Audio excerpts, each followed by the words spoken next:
Hello and welcome back to another episode of the Financial Independent Show, where finally I was able to coordinate schedules with Justin to do a full catch up on his Southeast Asia escapade. Man, you've been gone for so long. I know before we hit record, you said it feels like you've lived multiple lifetimes in the past couple months. Last time we caught up, you were in Uluwatu, I believe. You were just about a month or a month and a half into your trip. Now you're like over 3 months into your trip. You're recording this in Europe, but you just left Asia. And so today we're going to do a full Asia recap, what you spent, if you were true to the numbers that you set out to hit at the beginning of this when you spreadsheeted out all your expenses and all the things you were going to do. Well, let's get right to it. What were some highlights from the trip since we last talked? I don't know. We can just dive in anywhere you want. I mean, there's so much stuff. You have multiple spreadsheets, Google Docs you shared with me, Substacks, you got it all. Yeah, we've been doing the best we can to document things. As much as it is to share with other people, it's also to like almost like a journal or to be able to remember ourselves. It's like it's insane, like how many things we've done, how many things we've seen, and it's almost like sad that the realization that there's even these huge moments that honestly you could kind of forget because it happens so like it happens and you're on to another like amazing event. It's definitely a true first world problem to be like having just so many amazing moments that it's hard to keep them all straight. But yeah, the last time we chatted, we were in Uluwatu, and the next stop from there was Gilier, which was amazing. Like that kind of got us into um, a little bit slower pace. And one of the funny things about it is something that we have realized multiple times now over this trip, and which I guess a quick step back is we knew this trip would be so much about learning. Like these are all new countries we've never been to. We've never done a trip like this. I mean, 6 months, it's just a different beast. But what we learned with Gilier is something that has become true many times is Gilier was a place that everything you researched online, whatever, people loved it, but they're like, yeah, you maybe need 2 days and then you'll be tired of it. And we felt like, oh my goodness, I wish we would have not stayed in some of these other places for so long so that we could have stayed here longer. And we just realized that, like, hey, you can uh, see a million people on social media and wherever recommend a place and tell you what they think you should do.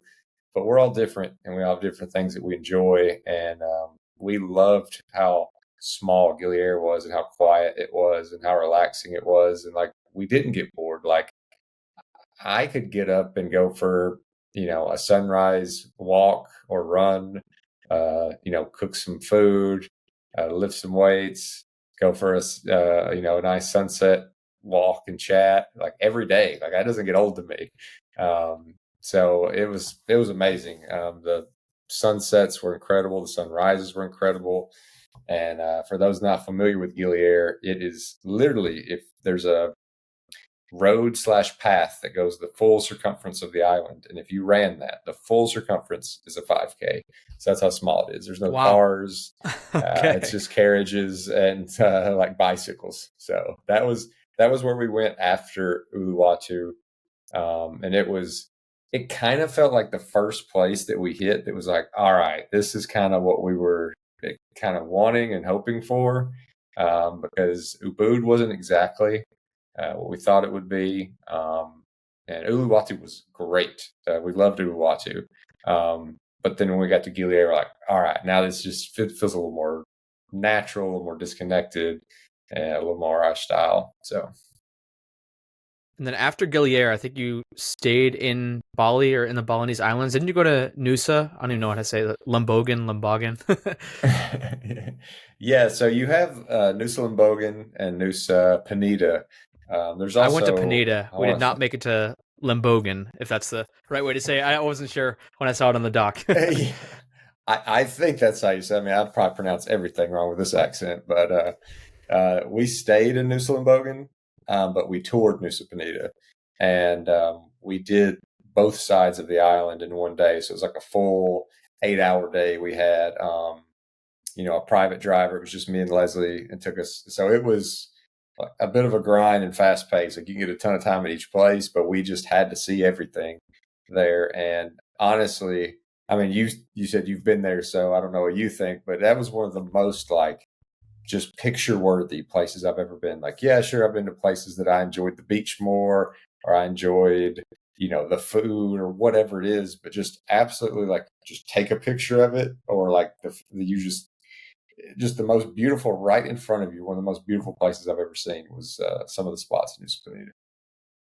Did you go down the treacherous stairs to the beach? We didn't. We saw that, but with the amount of time we had, it was like, okay, you could maybe get down there, and it was so hot, and it was like we could maybe get down there and get right back up, or we could perch up here and just like soak in this beautiful scenery and enjoy ourselves. And so we decided that route. So when we went, we were also limited on time, but our guide insisted that we go down these stairs. And for those who have been there, you'll know, but for those who haven't, they're like the most dangerous stairs I've ever been on in my entire life. I don't know how some of these people who are out of shape were doing these stairs, but like people are slipping, I'm slipping. They're so steep, they're slippery, and by the time you get to the bottom, you're panting, you're hot, you're sweating. Both Lauren and I were like covered in sweat. We look at our watches, we just had to go right back up. It took us that long to get down. We had to get right back up to get on the taxi. So it was a horrible advice for us to go down. But like you said, it was absolutely beautiful. But for those who are going there who hear these episodes, Justin's talking about Nusa Penida and Nusa Limbogan. Don't go down the stairs at Nusa Penida. It's not worth it unless you have like a full day and you're really in shape. Another funny thing about Nusa Bogan that just one of these kind of, you just learn as you get to traveling is we check into our place. It's this, we booked it through Airbnb, but it was actually like a hotel. There's like a hotel, like restaurant bar area with a pool, beautiful overlook. And Cody, I know I sent you some links, but, the pool, like just these beautiful sunsets, it's all right there. And but just out of habit, like you start researching all these restaurants and you go, whatever. And like the first night, like we went walking around and we found this place. It actually ended up not even being that good. And then we're like, what are we doing? Like right where we were is like the most beautiful view you could possibly have. Like the breakfast was solid. I'm sure their dinner's probably pretty good. And instead of spending our time like walking around the streets of like town, like we could just be soaking it in the pool right next to our room. And so that's what we decided to do for the next night. And I always say, like, I just happen to find myself in these situations, but I think part of it is just how I am, like, because I like engage with people and I talk with people and things open up when you do that. And there was a family sitting at the table at the restaurant, and they had this like huge piece of fish, like this giant plate, like of like grilled fish. There wasn't like a single person thing. I mean, this is like like a giant fish in the middle of the table and all these fixings and stuff. And I was just walking back to the pool and I wasn't trying to get anything out of anybody. I was just looked at him. I was like, man, like that looks really good. Just gave him kind of like a compliment, like whatever y'all got going on, like kudos. And they're like, well, we actually went fishing today. We caught this. And like they had the boat guide at the table with them. They're like, next time you should go out with him. I was like, oh yeah, that's awesome. Whatever. I'm in the pool. Next thing I know, here comes the boat guide, the boat captain, with like a huge plate of like tuna that they caught this morning. No telling like how much this would have cost me to order that kind of food somewhere. And it was so delicious, obviously fresh. It just like brings me this giant plate of food right to the side of the pool. It's just like, here, like we had too much, so if you want some, have it. So that was a fun little moment. And so after your Balinese adventure, did you go straight to Vietnam? Did you go there from Nusa? Or I'm guessing you probably had to go back to the mainland to catch a flight, but what was the next place on the agenda? Yeah, so from Nusa Bogan, which is an island right outside like mainland Bali, we took a ferry back to Sanur, and then flew to Hanoi. One little thing there, another thing that we learned, just like with traveling, is we all use social media to get like ideas and like, you see these different viewpoints, these restaurants, these whatever. And we started to realize that it's probably the thing that we and a lot of people use the most to gather information. And it's maybe the most inaccurate representation of like actual good information that you could possibly have. Like you spend much time looking up videos about getting between the mainland and these islands. And it's just like horror story after horror story of these fast ferry boats that are basically like getting flipped upside down. Everybody's puking. There's luggage going everywhere. And I'm thinking like, I'm like, oh my God, I can't, because Leslie's can sometimes get like car sick or seasick or whatever. And I'm trying to be real cautious. But we take 3 of these ferries, and maybe we had the best luck ever in the world. I don't know, but like it was chill. It wasn't bad. And these weren't like high end ferries. It was really not like it was just like riding a bus or something. Like it wasn't crazy. It wasn't like 1,000 degrees. Nobody was puking. Like it was totally fine. But that's just the way kind of the algorithm stuff works. Is it's going to take things that are disproportionately like way better than they actually are, or way worse than they actually are, and it's going to kind of feed that flame. So, what are some things now that you've been traveling for months and in a drastically different area than Austin, Texas, the countries you visited in Southeast Asia? I'm sure you can attest are very different. What are some things that you've learned or that you went into the trip thinking and your thinking on that has completely changed?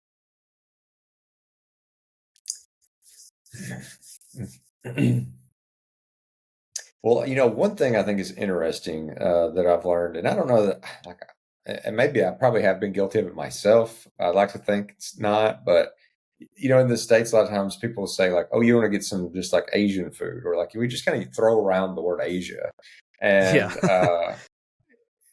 and I mean, Asia is humongous. Like India is part of Asia, but B, even when you're thinking about your kind of like maybe the countries people are traditionally talking about, even within those, it's so different. So, like right now, we've been talking about Indonesia, and we're about to talk about Vietnam, and then we're going to talk about Thailand, and all 3 countries are so different. The culture is different, the attitudes are different, the food is so different.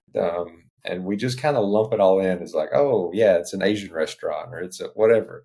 Um, and that's just it's way too oversimplifying things. But as far as like actual like travel stuff, it's funny. Like everybody was kind of like shocked, or a lot of people were shocked that I was taking like 130-liter backpack. That's all I was taking. Both me and Leslie, like we each had our own, but like she also packed that small. And we can kind of get into it when we go through Vietnam. But at one point, after one of our big excursions, and then we're like at the next stop, and I realized I don't have like 4 or 5 like shirts and some other stuff. And I realized that I had bought this. I'd had it for a while, but it's this. It's like a neck pillow, like a travel pillow, but it's actually just like a zip case, and you can stuff clothes in it. And so it was like a way for me to have like a little bit extra stuff. And I had all these things stuffed in it that I knew I wasn't going to take with me on this big, multi-day excursion, the motorcycle loop in North Vietnam. And we took an overnight bus somewhere, and what must have happened is I left that thing on the overnight bus. And so not only did I only pack in like a small backpack, but I actually lost like, a third of my clothes at one point since then. And it hasn't really bothered me at all. Like I don't even need as much stuff as I brought, and I only brought a 30-liter backpack. So that's another thing with traveling is between just not being able to have a lot of stuff, not being able to order off Amazon, and then also not being as targeted or not feeling as targeted towards like marketing, because either there's not like these established stores and these like real places, or you just literally can't understand anything that like the words are saying. There's like so much less kind of consumerism going on. Like you don't feel compelled to buy anything. You don't feel like you need anything. You're not, it's just not even taking up mental space in your brain. Like maybe I might need this. Like there's no opportunities to buy things like that. There's no messaging that you understand to buy things like that. So that's another big one. And so let's move on to Vietnam. And it looks like from your sheet here, you were there for, it was like a month. Looks like week Yeah. 8 through 11 of your trip. That's like 1, 2, 3, 4 weeks. Wow, that's a long time. So what did you do in Vietnam? And that's a loaded question, but like you spent a lot of time there.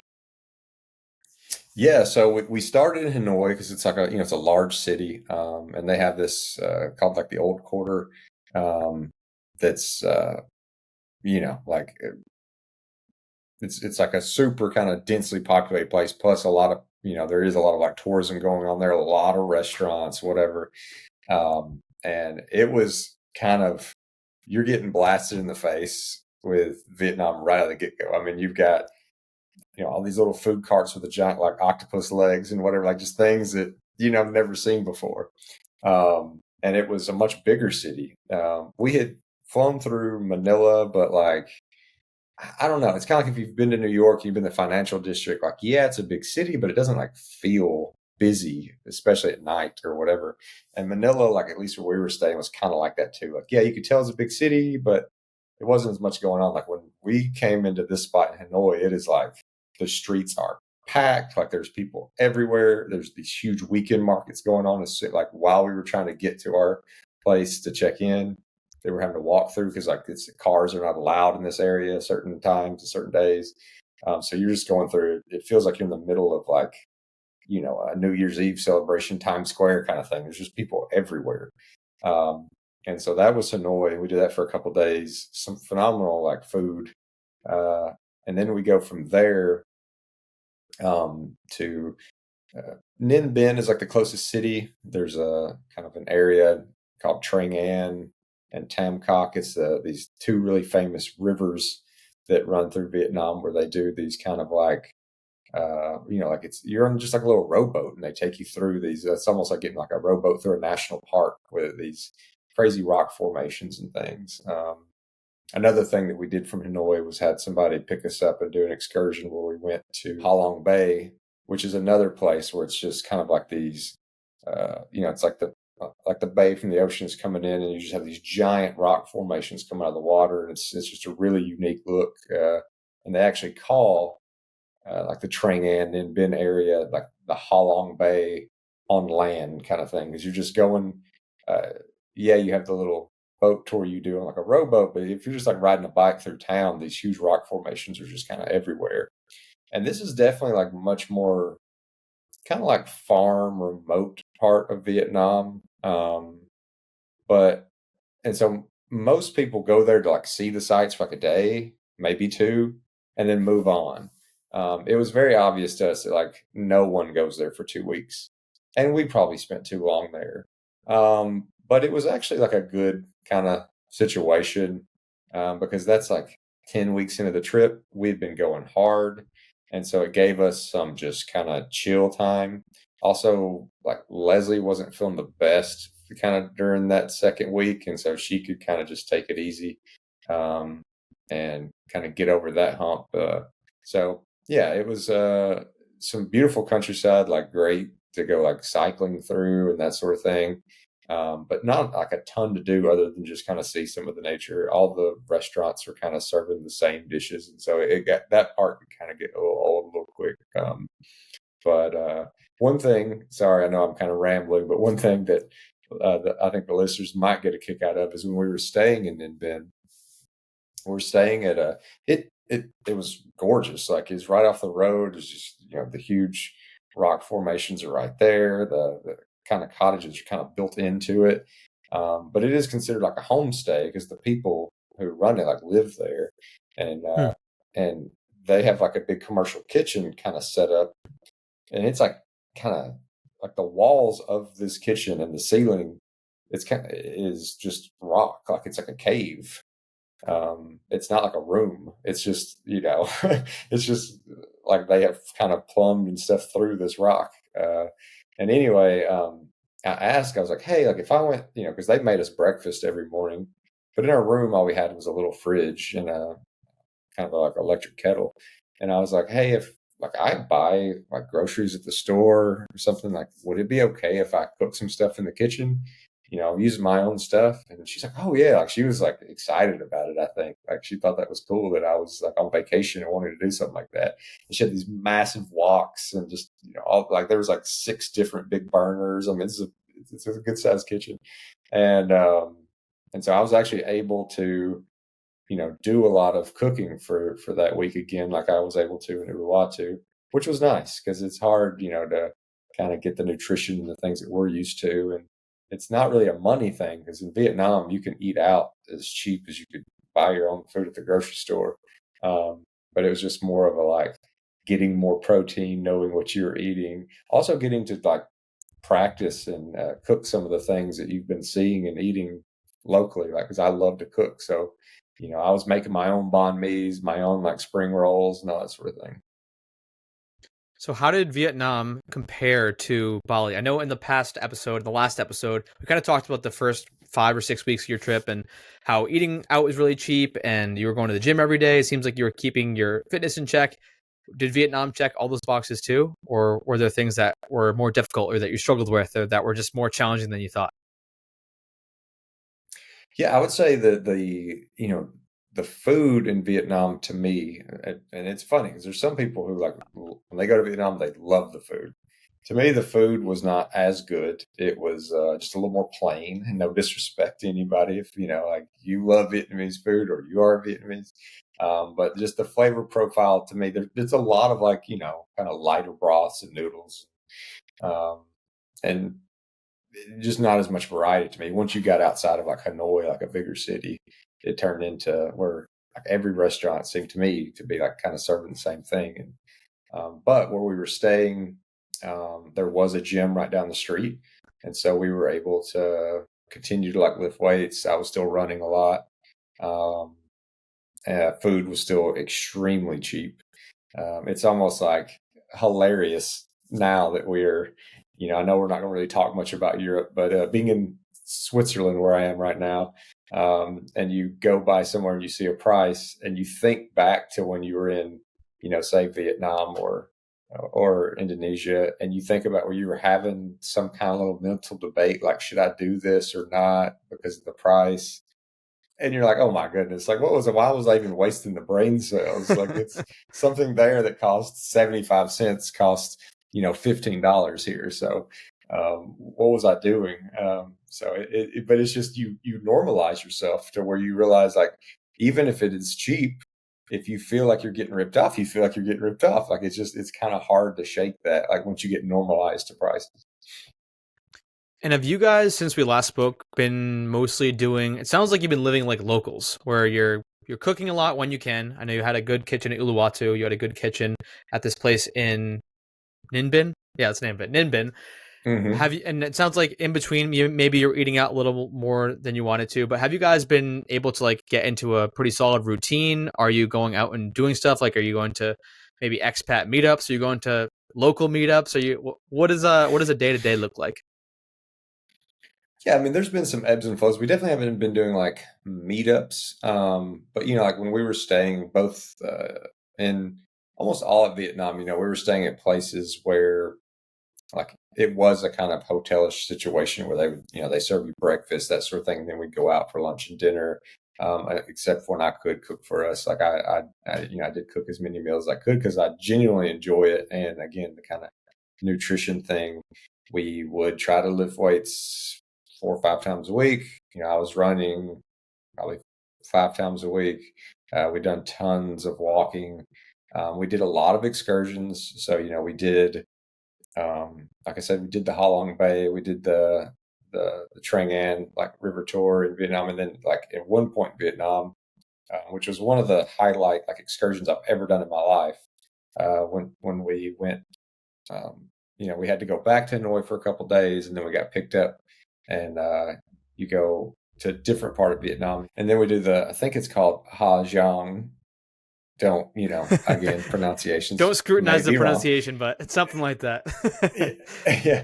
But we go do the Ha Giang motorcycle loop for 4 days, and so you're just like you're basically spending all day riding on the back. So like we each were riding on the back of motorcycles. Like I had a driver, Leslie had a driver, and you're just going through these crazy switchback mountain roads, and then you come into like a little town, and a couple of the nights it's a fairly low end hotel, and then one night it's more of like a village that has some like kind of hotels and bungalows.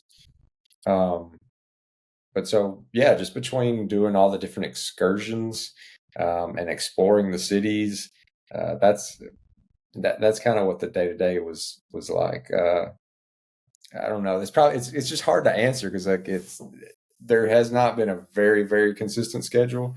I would say the most consistent thing that we have tried to do is kind of the physical fitness part. It does sound like you have a semblance of a routine, though, because 99% of people, when they're traveling, they're not going and they're not lifting weights and running every morning, and maybe they have like a walk that they're doing every single day. Most of the time it's just kind of chaos for 7 days, and then they have to unwind with a second vacation. But it sounds like you guys have a pretty good pace where you're not getting like super burnt out week after week. Yeah, I mean, it's like I would say we hit it hard. Like we try to see every corner of every place that we can. We do try to work out as much as we can. Um, like I was kind of joking with you before we started recording of how far behind I feel with like some of this documentation, and we're trying to do the Substack, but it's hard enough just to find time to like get 8 hours of sleep because you're like, oh man, I could get up in the morning and we could take a train over here and we could do this, and it just makes you realize like when people talk about being nervous about retiring because they're going to get bored or whatever, like this world is so big and there's so many places to see. Yeah, I don't, it's hard for me to even fathom getting bored because even with a 6 month trip, it's felt like, gosh, I wish we had more time here and I wish we had more time here. Because like, we're just now talking about Vietnam, haven't even gotten to Thailand.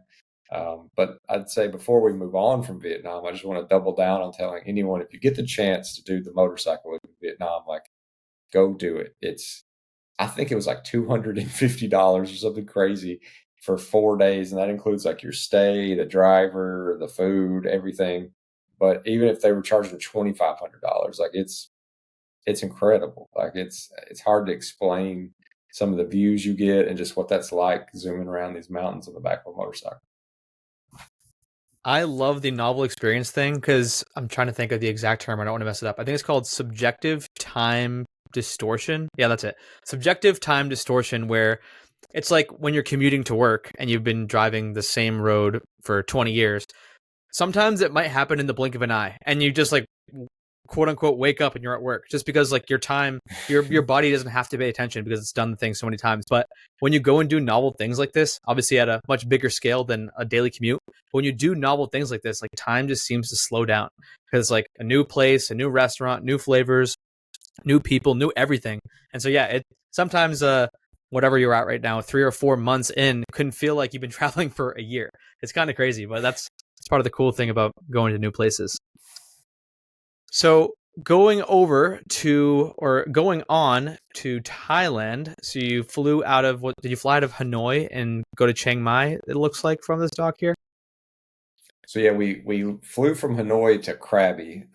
So a lot of people, I feel like when they're going to Thailand, I think a lot of people go to like Phuket. And I kind of was looking at that, but then started seeing this area of like Koh Lanta and just outside of Krabi and some of these other little islands that are a little less visited that were interesting to me. So we flew into Krabi, just as kind of like a way to get to other places. And so then we take kind of you just do like a ferry from Krabi to what's called Koh Lanta, and we spent some time there and loved Koh Lanta. We did some excursions from there, some more boat tours. And another funny thing that has kind of happened on this trip, and sorry, I apologize to listeners if you get a little bit of whiplash from me. It's hard to talk about these trips, but back the last time we recorded, one of the big excursions we did was in the Philippines, and we met some people. We met a lot of awesome people on that boat excursion. We were on for 4 days. We ended up getting to actually um, spend like a couple nights with some of the people from there that live in Switzerland.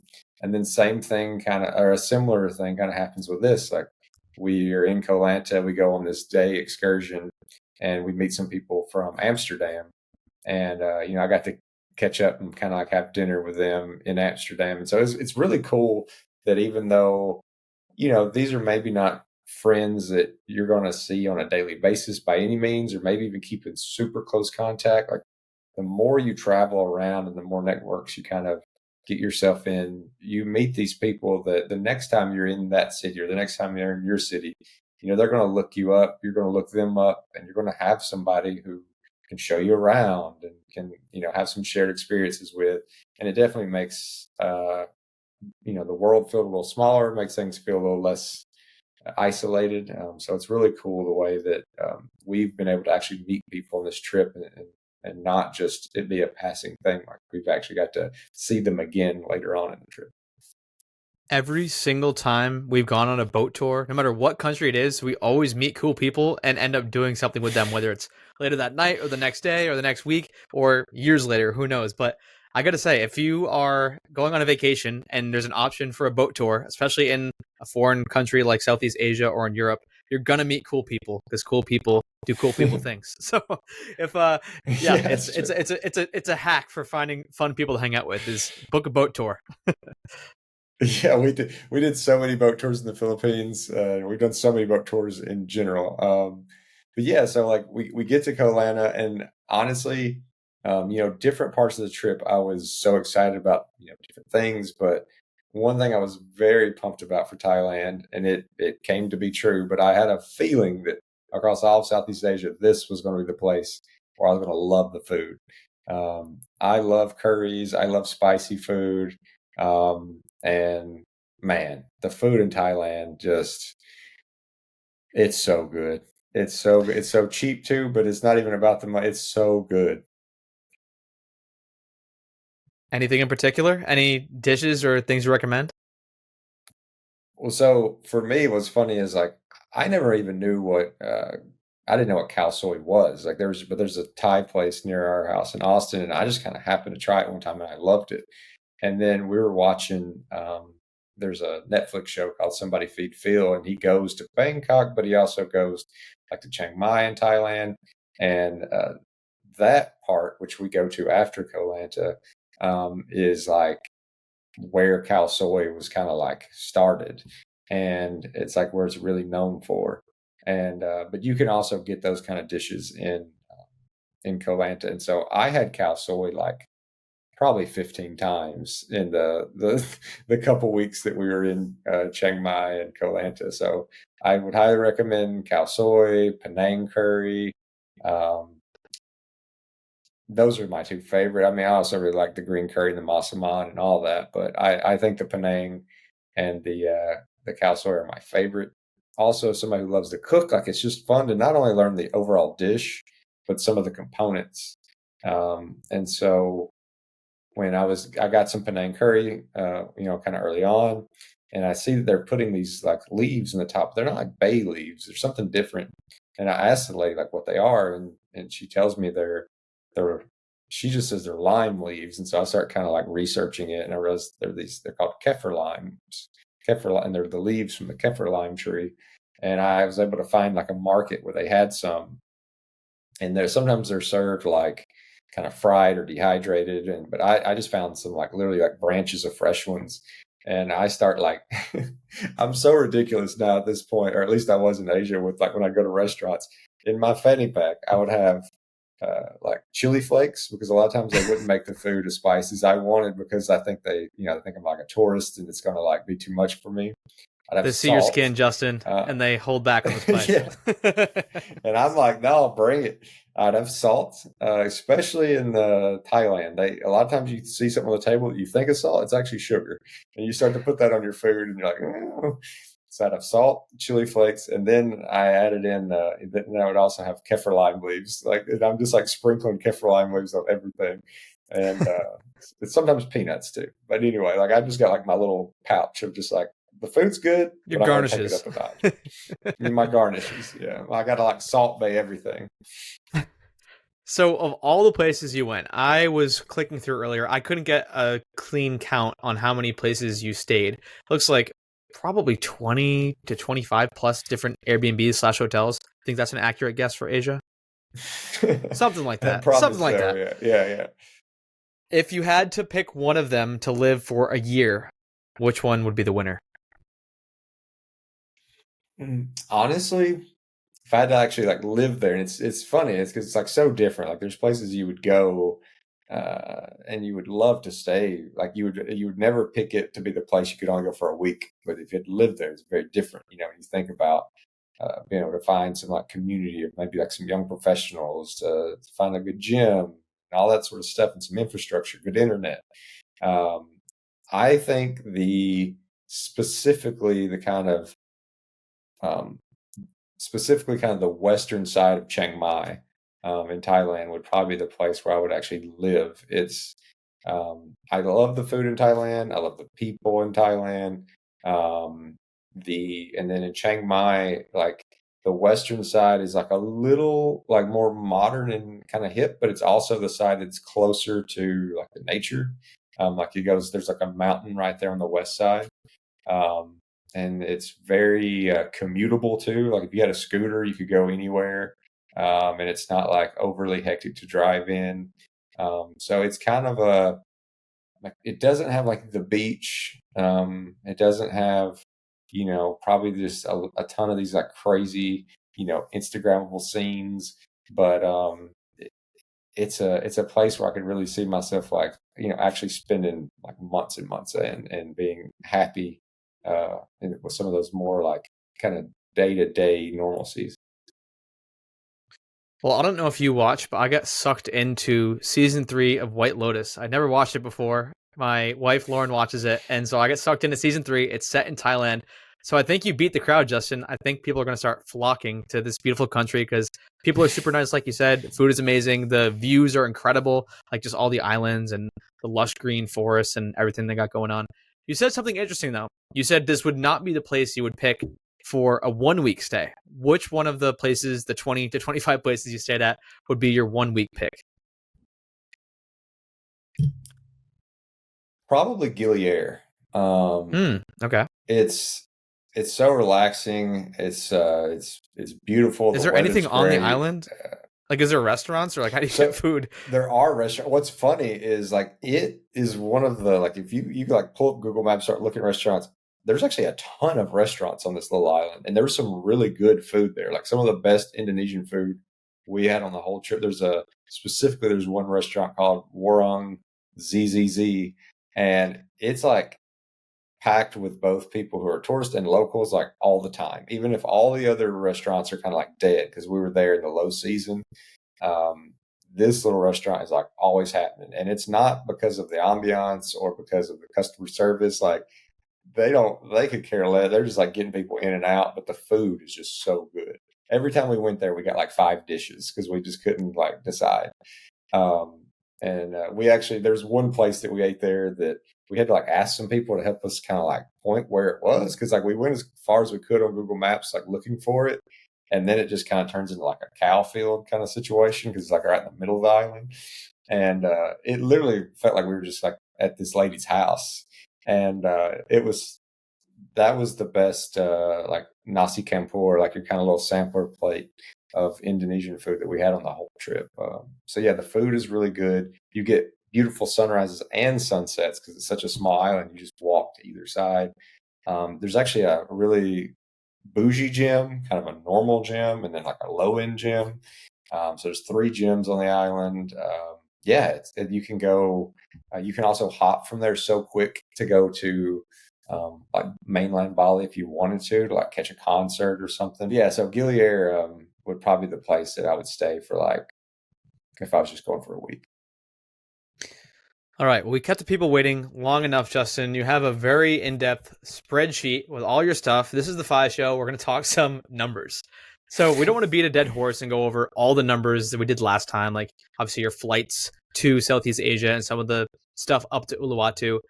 But I guess big picture, have expenses increased? So last time we recorded, you were at $55 per day and you expected that number to trend down because you kind of front loaded a lot of the bigger costs like the transportation and some of those other things. Has that remained true?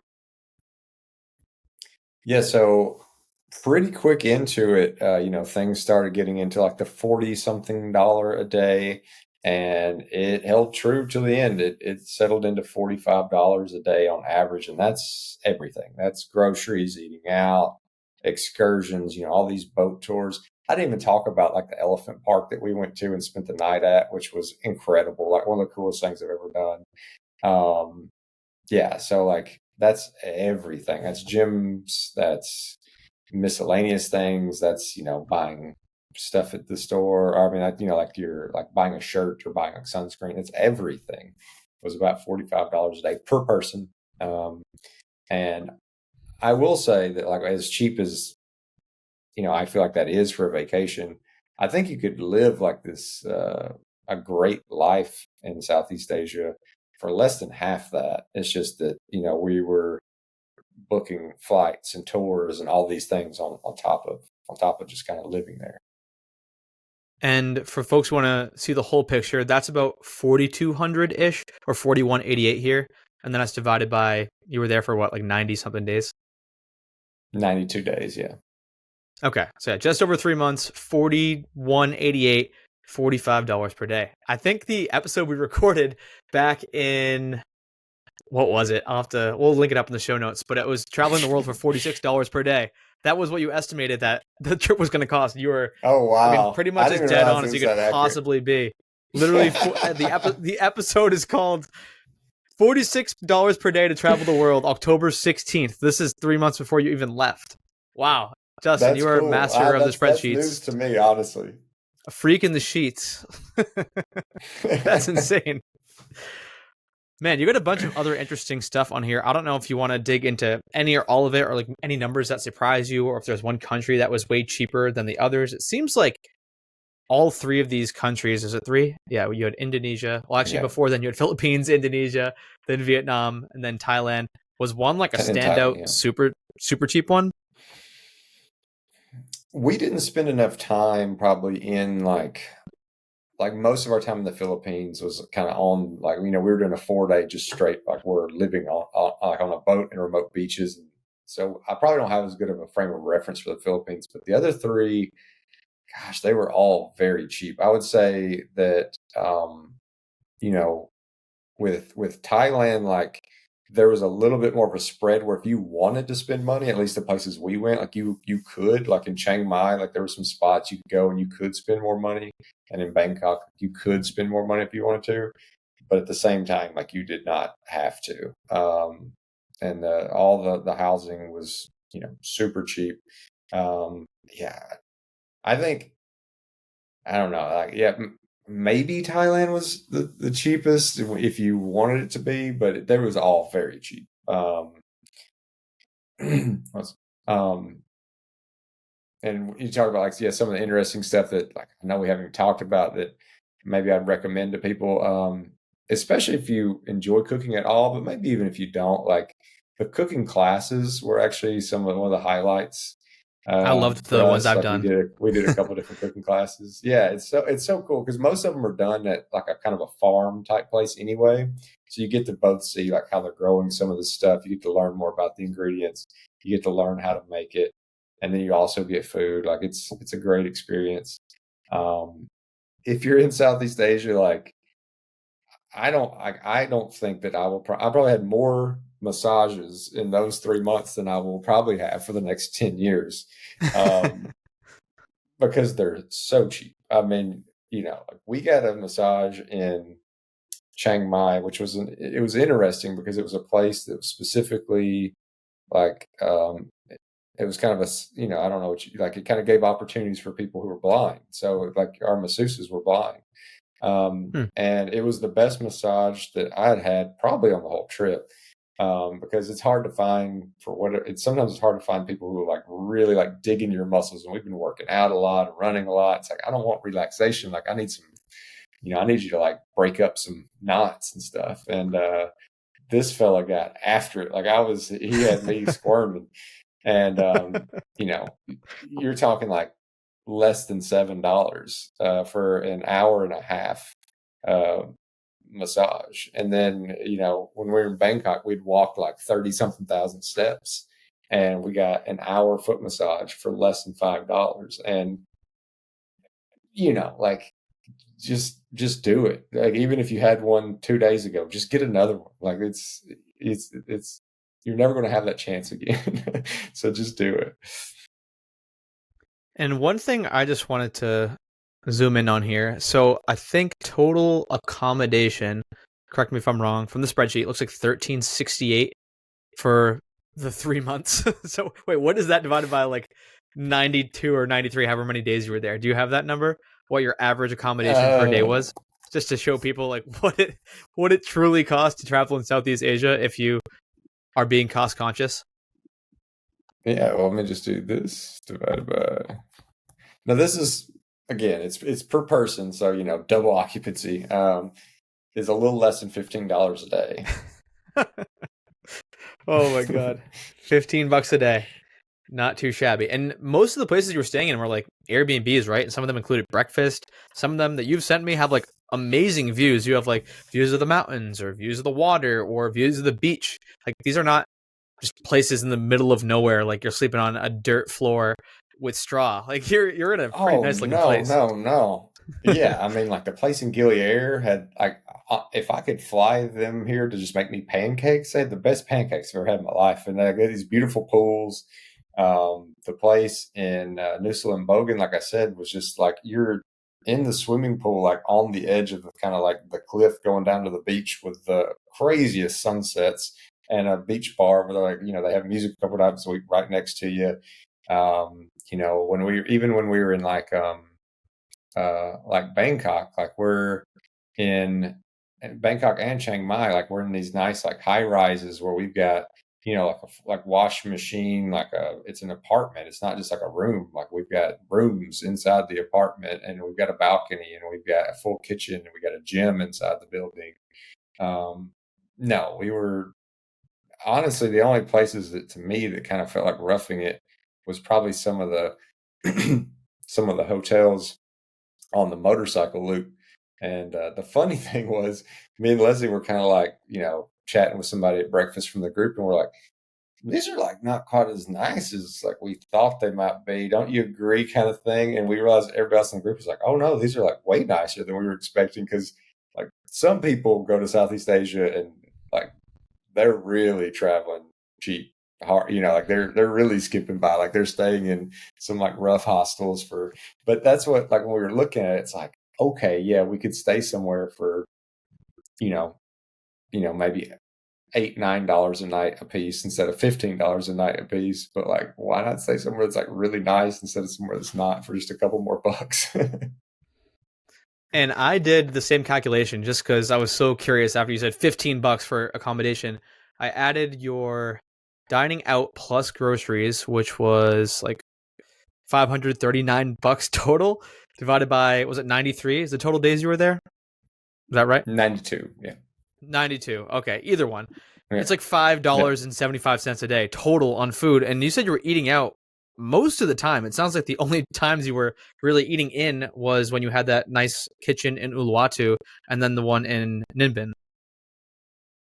Yeah, yeah, yeah. We had a couple weeks in Vietnam, and yeah, we had like almost a month straight where it was like everything was eating out, like all three meals. Yeah, just looking at some of these, it's just like ridiculous.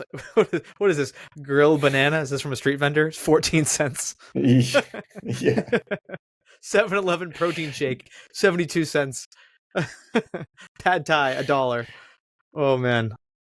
yeah. The Yeah, nasi this is campur that insane. we got from the lady in the middle of nowhere, like that dish, which was so good, like, and it was a big dish. We ended up ordering like 4 or 5 things, but like that one dish, I think was like $1.10 total. So like each of us, it was like it's like 55 cents a piece.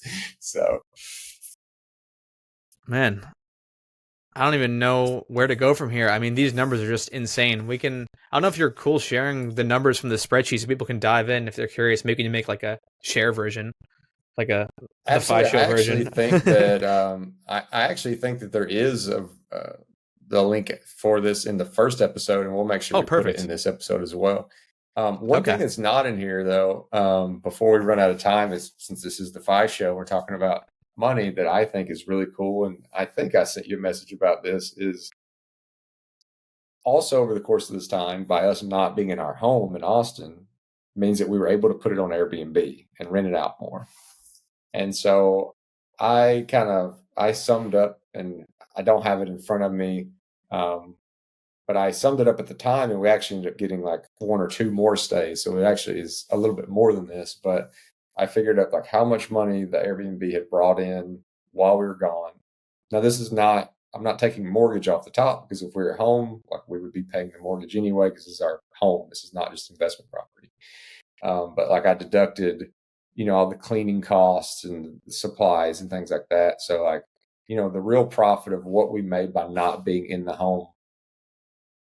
And it was more than we've spent for the 3 months traveling. So like we could have literally like handcuffed ourselves to inside of our closet for those 3 months, spent $0 other than just like paying our mortgage, and it would have cost us more than than going on this trip for 3 months, because so That's we like insane. profited. Another way to think about it is like we profited like $800 a piece by going on this incredible 3 month vacation.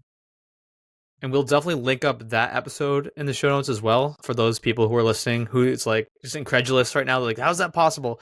You did a really good breakdown, Justin, of like how, well, tactically, like how you made your house Airbnb-able. You guys have like a closet, you lock everything away in the garage. And then, yeah, just all your Airbnb tips, because it seems like you guys have been crushing it. And I know, especially big travel months, like I know October's like ACL and South by Southwest, and those months, I mean, you can do like 10 grand top line. That's not outlandish in Austin, which is just crazy. And so you guys can just go travel to Mexico or Southeast Asia and just take the Delta, and boom, you're, having $8,000 more to your net worth.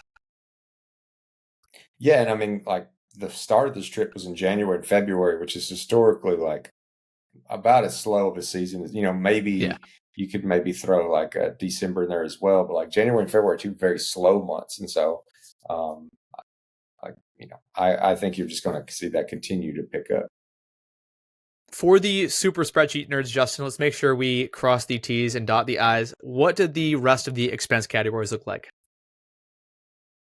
Yeah, so I'll just go through them. We got like transportation. This is how I broke it down, which includes getting to and from the countries as well as like Ubers and things like that. For the 92 days, I spent right at $1,200, $1,199. For all the accommodations, like we said earlier, and this is per person again, it was $1,368 for the 92 days. For all the activities, which is, if you I encourage you to go look at the spreadsheet and just read through all these activities that we did. It was $1,500, but I mean, there's so many boat trips here. There's multiple days, like bouncing around different, these like, remote beaches. There's the huge motorcycle loop. There's staying the night at this, elephant nature park. There's private drivers. There's so many massages, cooking classes. Like there's so much stuff in here. That was $1,500. The eating out for the 92 days, that was $300. The groceries was $240. And then there's some random stuff, like you have to pay some government fees in certain places, which was $32, and then miscellaneous things like like sunscreen and buying a razor and things like that. It was $42. And Justin, the what is this? gyms. Sorry, I'm following along in the spreadsheet. What are these $1 rain pants? Do you still have them, or is that part of the lost cargo? It wasn't lost cargo. We just decided to leave them with someone. So Okay. we were getting ready to do the motorcycle loop. Like I had a rain jacket, but I didn't have anything that was like actual like waterproof pants. And I didn't want to buy like some kind of heavy duty waterproof pants because I didn't even know if it was going to rain, but I just wanted something like in case it rained. I'd have room in my bag for just some specialty pair of like rain pants. And so they were just like these, just kind of like the material like a poncho was made out of if you bought one at like a football game or something that they're selling. But it just had like kind of drawstring around the waist and around each ankle. And it's just like a plastic, like pants to throw on over the top of your pants to keep dry if you needed them. Ended up not even needing them, but yeah, bought them at a market in Ninbin for like $1. So Not bad.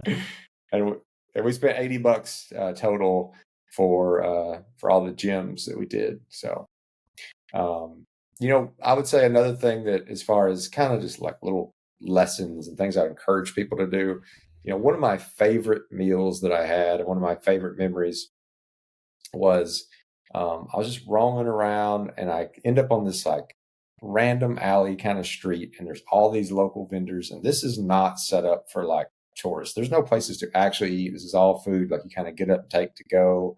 It is not nice. It's not well lit. It's whatever. But like this guy was grilling, had these like spigots over charcoal and just grilling duck fresh, and it smelled so good. And I'd seen all these other places, and I'd wanted to get some duck, and I couldn't make up my mind on which restaurant. they're kind of just like, you can sometimes you like trust your gut, trust your nose, like trust your senses. And this place looks so good. And so I buy some duck from him. Right across the street, or like on the other side of this little alley, there's a lady who's got like a little bakery set up. I buy a couple like mini baguettes from her. Next to her is a lady who's selling some like roasted peanuts, and there's some people selling some like vegetables. And I just like, and I asked the lady who I bought the bread from if I could sit on a little stool at her shop. She's like, yeah, absolutely. Like she's getting a kick out of it. But she's like, tourists don't do this. And I take the bread, open it up, put the grilled duck on there, the cilantro, the grilled peanuts. I'm pulling my chili flakes out of my fanny pack, and they're just getting a kick out of this. They're like, "What is this guy doing?" And so, like, I make the perfect grilled duck banh mi right there on the curb, and like, I've got all these local people kind of like stopping by, like giving me thumbs up, and it was one of the best meals that I had in all of Vietnam. And I took Leslie back because she wasn't feeling well and I just this wasn't planned. And so when we came to Hanoi the second time, I kind of went down the street, did the same thing, and I stopped at the lady's stand who had the peanuts this time, and she's just treating us like your grandma or something, even though we can't speak the same language at all. Like I have no idea what she's trying to say to me, but she's just like grabbing stuff out of my hand. She's like, "No, do this," and she's like making my sandwich for me. And we got a picture with her. And anyway, like it, those were some of the best meals and some of the best like memories of food that I had, and it was nothing that I could have ever gotten from reading a million TripAdvisor or Yelp or whatever reviews. Just like get out in the city, don't just go to the same places that everybody's going. Just wander around and kind of trust your gut, trust your nose, and talk to people and try to try to incorporate yourself as much as you can into the local area, and things will kind of open up and you'll get some experiences that you didn't expect and that you're not just going to read about online, and you're not going to be stuck in some 2 hour line to get the Instagrammable banh mi. You're going to actually have something way better. 100% agree. Say yes to everything. You never know what experiences might come your way. Justin, as we bring this thing to a close, I know you mentioned you're going to have the trip breakdown with all the expenses. You're going to have kind of your week by week. We'll link to your Substack. I know you're way behind, but it is interesting, at least reading those first. We're up to week 7 or 8 as we're currently talking, but who knows? You might be listening to this episode later on and you have some more weeks that have been caught up, but you just have a ton of info out there. I think there's going to be a lot of people, hopefully, who take some of the stuff that you've been able to share and make their own little Southeast Asia trip out of this. Was there anything in closing before we head on out of here that you want to tell people? Words of warning, words of affirmation? What do you got? Southeast Asia is amazing. I had such a good time. The people are so nice. There is so much differences between the countries. I will say that a trip this long, like though, don't like overly romanticize it. Like know what you're getting into. Like it can be a grind, especially when you're in places that, um, you know, uh, maybe the air quality is really bad, which is something that I didn't look into like before going on to a trip, or maybe. You just don't have some of the creature comforts that you're used to. Like it can be a grind. So just, be realistic with your expectations going into that and know what you're getting into. And know that there's going to be some days where, you know what, like you had a million things planned, but you just need to kind of scrap all those plans and chill, and don't feel like that's a wasted day. It's a necessary day if you're going on a trip this long. Um, because there's no point in doing it if you're just like so run to the ground that you're not enjoying yourself. Take some time to kind of to rest and recharge and soak it in. But anyway, those are probably the words of wisdom I would have, is kind of know what you're getting into. Be forgiving with yourself, like give yourself some space if you need it. If you're trying to do a trip this long. But don't be scared of a trip like this either. Like, it's so doable. You got Google Translate, you got your phone, you got your credit card, you got ATMs, you'll be fine. Just don't lose your passport, and everything else will be okay.